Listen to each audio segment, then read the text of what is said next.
Hello everyone, and welcome from Data Center Knowledge here at Data Center World. My name is Alan Howard. I'm a data center analyst with Omdia, which is a sister brand to Data Center Knowledge here at Informatech. Today I'm joined by Forrest Secosky, who is the Data Center Commercial Marketing Manager for Eaton.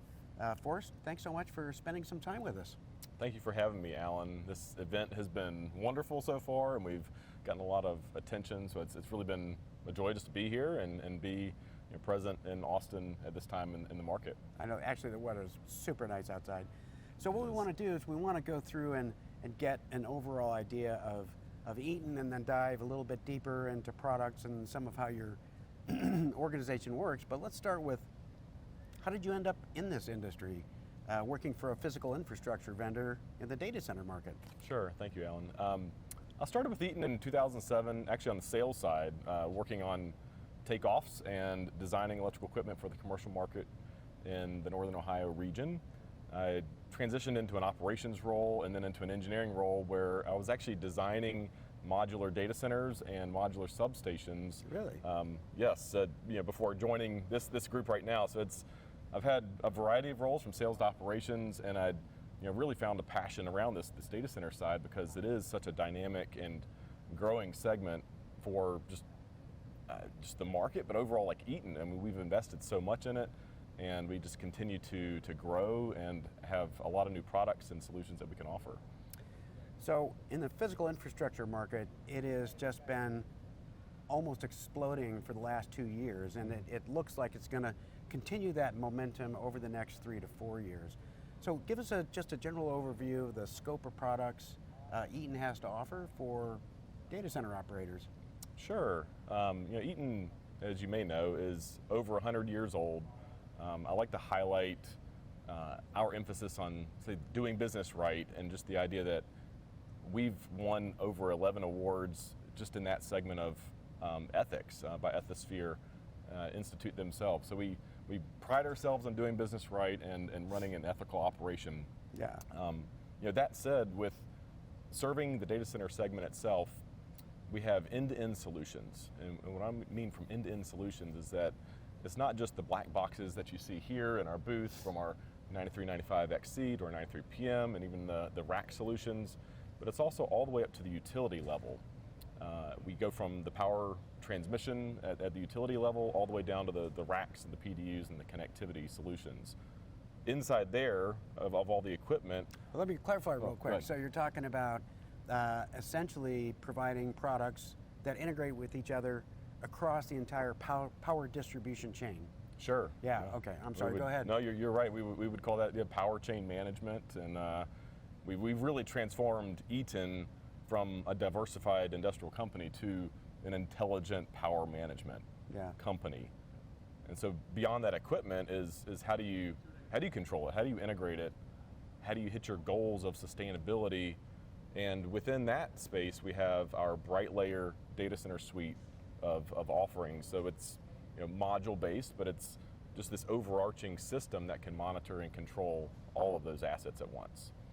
So, I mean, within the scope of your products, I mean, obviously, you can't be in this industry without a heavy focus on sustainability. So talk for a minute about, efficiency or sustainability across your product set, and then I'm going to ask you about how Eaton's doing it.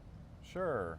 So as far as sustainability within our product set, we've come up with, we've got a new tagline, but a new, let's say, press release just recently where we're focused on data centers as a grid. Mm-hmm. And there's 3 parts to that, and it's the reliability, the sustainability, and the revenue generating aspects of what a data center can be and what we can help them be. Yeah. And when I think of like reliability, a lot of times for backup power in a data center, we've relied heavily on diesel gensets in the past. Yeah. Well, Eaton has invested a lot of time and effort into how do we maybe have a generator alternative. Maybe it's not a generator replacement completely, but how do we incorporate other solutions like our microgrids or our battery energy storage systems and take those kind of out on the outside of the data center and integrate those into the data center for better reliability.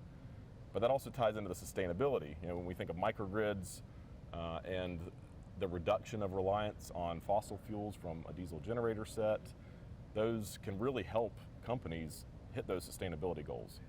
So in other words, you're staying ahead of the curve in terms of the kind of demand for new solutions in the data center, as opposed to what we've just been doing for the last 50 years. So that's good to hear. And so sustainability being so top of mind, how's Eaton walking the walk? Sure. What's Eaton doing? So our 2030 goals, in summary, and a couple key points are that we want to be able to reduce our carbon emissions by 50% in our operations in just in the next 7 years or so. In that same time frame, we're looking to just reduce the overall carbon emissions of our supply chain, but one that stands out even more is that we want 100% of our sites to be zero waste to landfill. Oh, and that's a big deal. Yeah, and I think that is too. Just from a manufacturing standpoint, is like how do you even do that? Yeah. And so a couple just examples that I've seen is that a lot of times our plants, we're locating them very close to where our suppliers are, whether that's a component supplier or a sub-assembly supplier, to where not only do we reduce the transportation time in our supply chain, but also just that carbon emission associated with transporting from longer distances. So we have suppliers that are located very close to our operations. And then we're also using a lot of reusable packing materials. Like we might build a custom crate out of steel that ships parts back and forth to a supplier instead of boxing them up and putting wrapping materials in there or packing peanuts. Reusable. Reusable. So we're investing a lot of time in that. And all these initiatives, I think of them as being employee-led too. So it's our employees within these facilities coming up with these ideas, sharing them across the other facilities. I think it was probably close to 10 years ago when I noticed the first award of a site at Eaton going zero waste to landfill. Yeah. And it just blew my mind that, like, how do you do that? And so those are just some of the examples I've seen on how they've achieved that. It's a fascinating story because in most of the industry, it's talked about. We're not really addressing zero waste to landfill in an aggressive way. So that's a good story to have. Sure. So what does the future look like? I mean, in terms of Eaton and what your plans are, give us a look on the inside. Sure.